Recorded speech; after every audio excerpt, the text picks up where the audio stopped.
Appreciate everybody being here this morning. I'm joined with the Prime Minister, the Minister for Police, the Commissioner for New South Wales Ambulance, and of course Mal Lanyon, the New South Wales Police Commissioner. A very sad duty this morning to report that 16 people have been confirmed as being killed, 15 innocent people and one perpetrator. There were 42 people in New South Wales hospitals overnight, and the victims' age ranges are from as young as 10 to 87.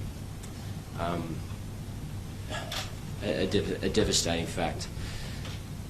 New South Wales Police Commissioner Mal Lanyon will speak in a moment about Operation Shelter, the circumstances of this investigation, the counter-terrorism plan from New South Wales Police, and the latest in relation to community safety, as well as the New South Wales Government's and the New South Wales Police's inquiry into this devastating crime.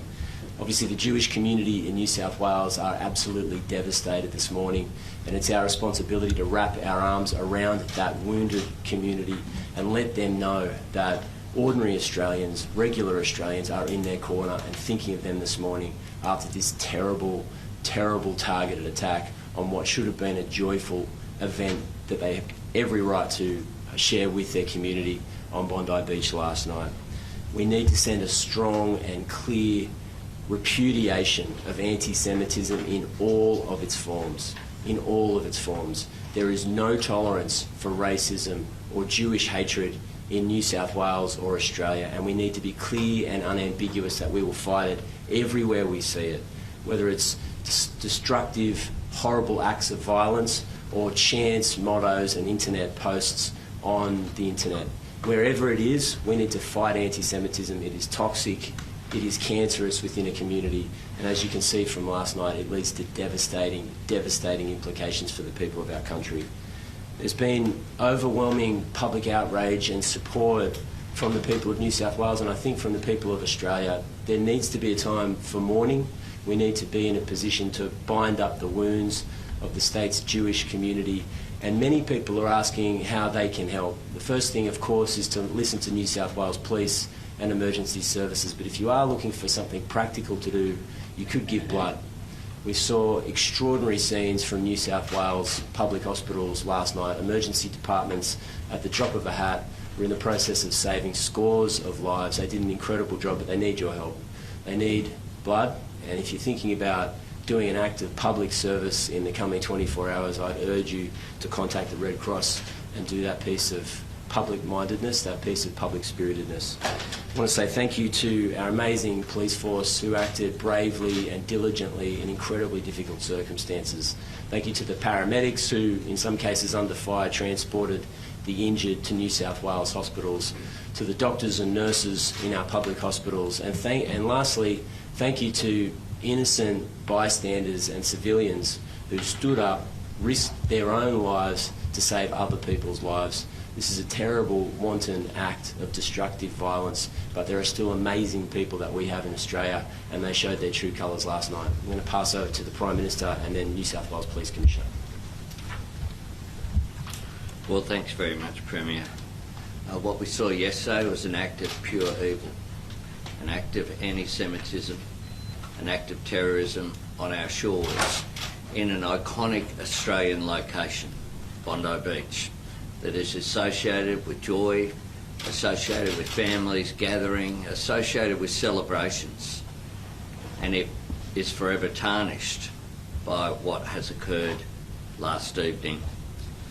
This was an attack deliberately targeted at the Jewish community on the first day of Hanukkah, which of course should be a joyous celebration, and the Jewish community are hurting today. Today, all Australians wrap our arms around them and say, we stand with you. We will do whatever is necessary to stamp out anti-Semitism. It is a scourge and we will eradicate it together.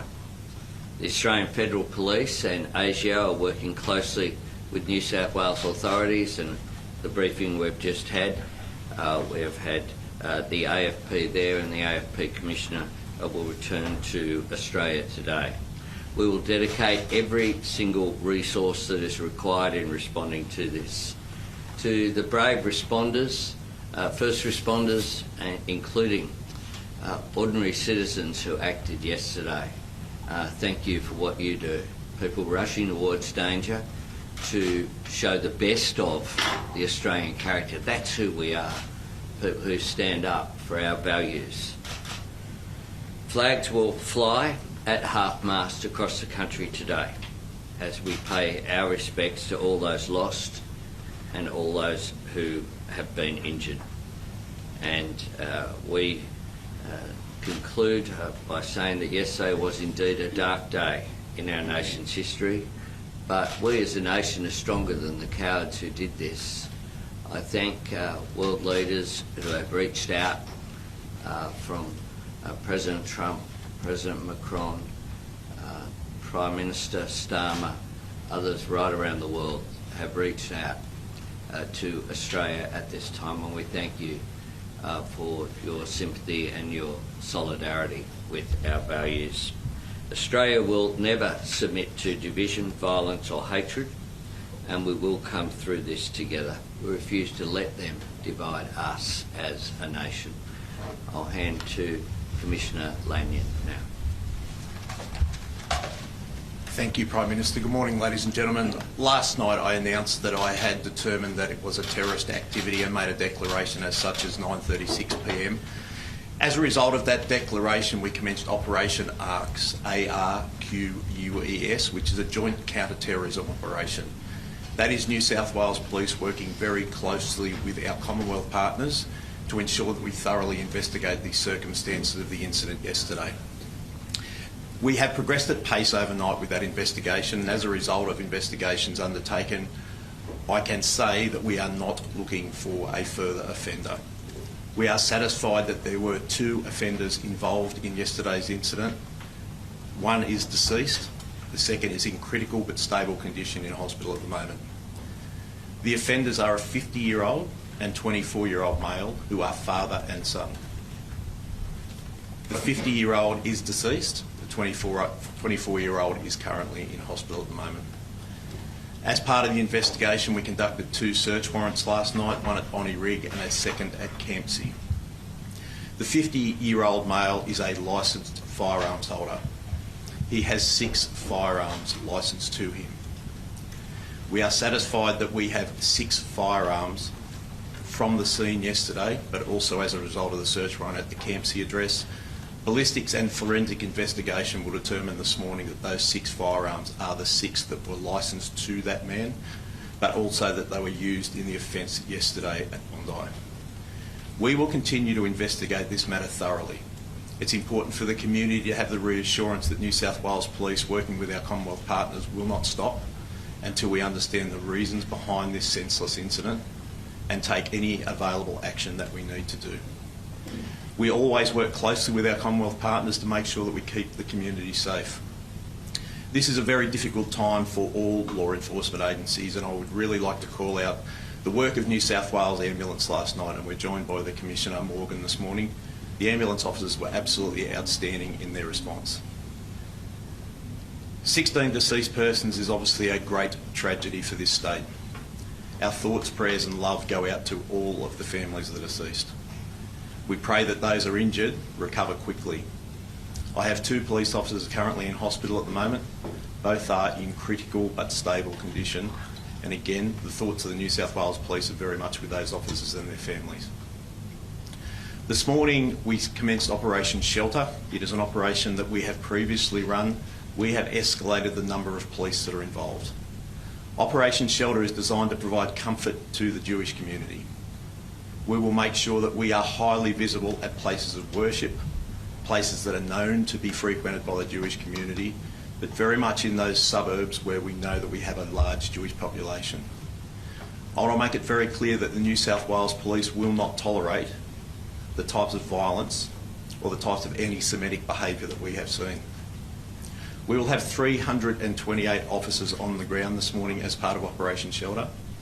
That operation will continue to work very closely with the Jewish community to make sure that we both prevent but also respond to anything that may happen. I was very clear last night to call for calm. This is not a time for anyone to be seeking retribution.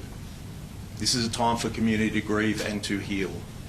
The New South Wales Police will do what it does best, and that is to prevent but investigate offences that happen. And we will be here to support the community.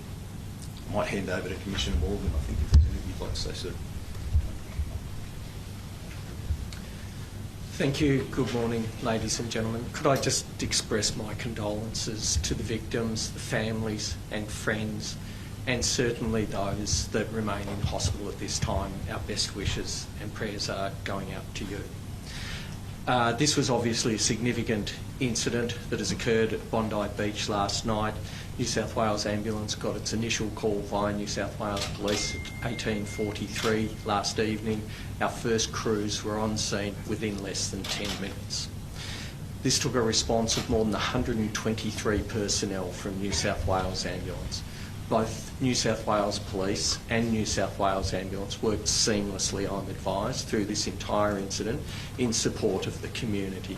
I cannot convey how important that is.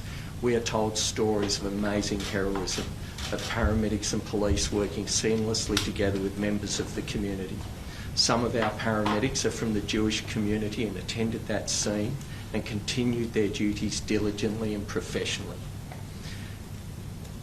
Of that initial response, New South Wales Ambulance transported 24 patients, particularly in the first wave. There were and attended 14 people who were deceased at the scene.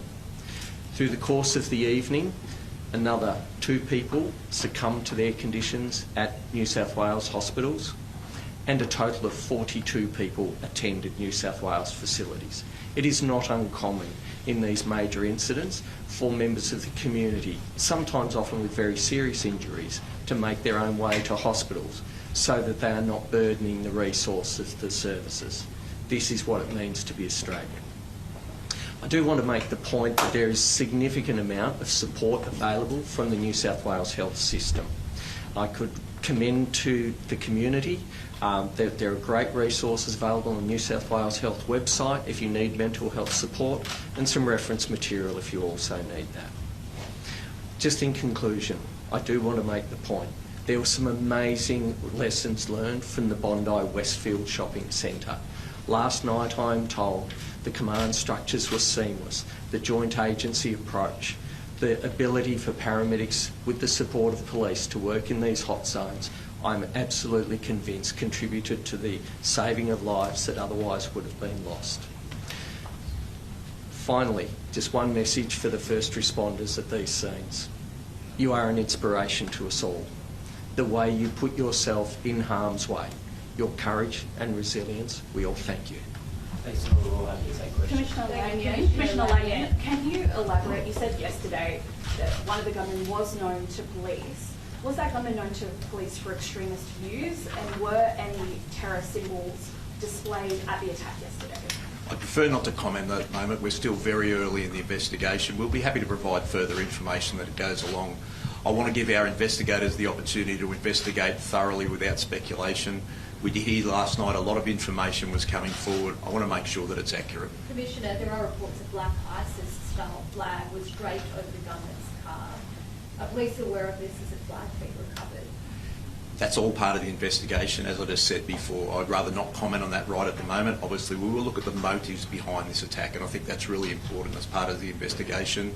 Our investigation will be thorough, and we will be happy to provide further information. Was there any watch list or intelligence agency? Sorry, can you just have one? Sorry. Was there any indication that the shooters were known to any service ahead of time? There was no indication to indicate that either of the men involved in yesterday's attack was planning the attack that happened yesterday. How is the father able to get a gun licence? Sorry. Any manifesto or notes? Again, that is part of the investigation. I don't want to go into that this morning. We've got investigators that have been working around the clock. I'm incredibly proud of the work that has been undertaken so far.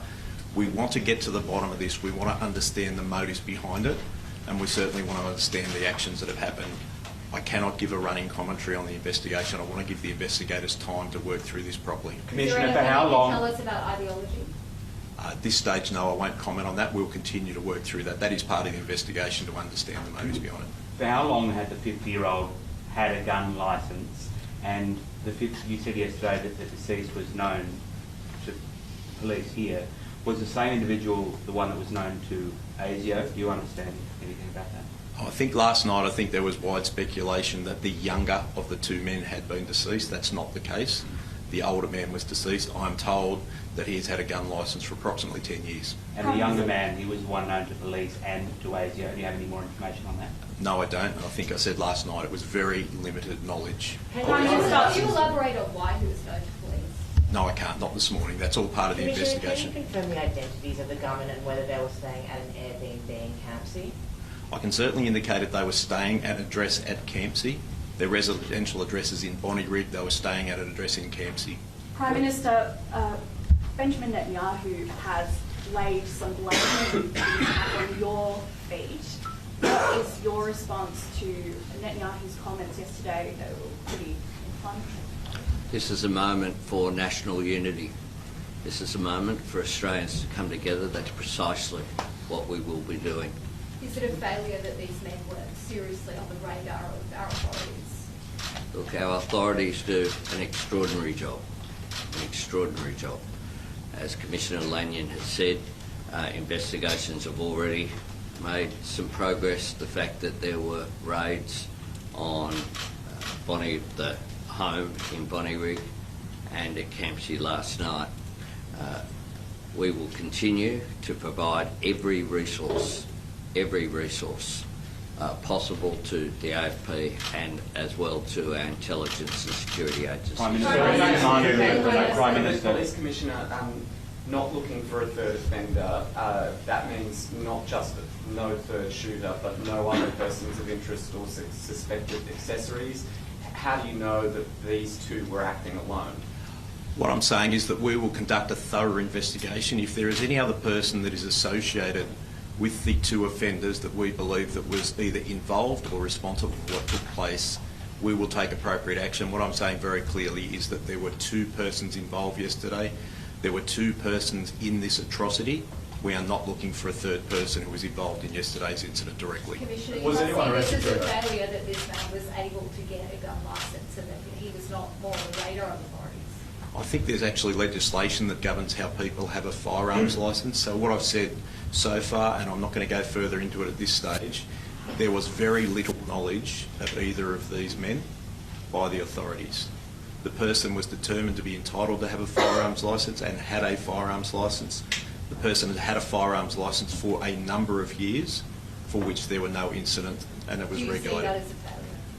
I think it's probably premature to be talking about this. When I'm speaking about an investigation, we want to get to the circumstances of everything that occurred yesterday and what led up to it. We are determined to make sure that investigation is thorough. Why was there so little knowledge of these individuals, particularly the 24-year-old who you didn't know about? I mean, this was a planned attack.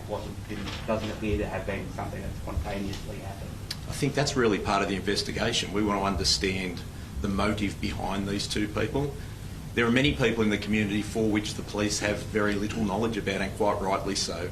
We want to understand whether these people were further involved in any offences, but we have no history to say that's the case. Are they families cooperating? Sorry, can I just... Are they families cooperating? We will be speaking to the families. We have spoken to the families. What was the purpose of the firearms licence? Sorry, what was as in, what was the purpose of the firearms licence? What was his reason for having firearms? I don't have that information this morning. What I've said is that he did hold a firearms licence and did have 6 registered firearms. Premier, clearly it's early in the investigation, but obviously a terrorist has been able to hold a firearms licence. If changes need to be made to our gun laws in New South Wales, will you make changes?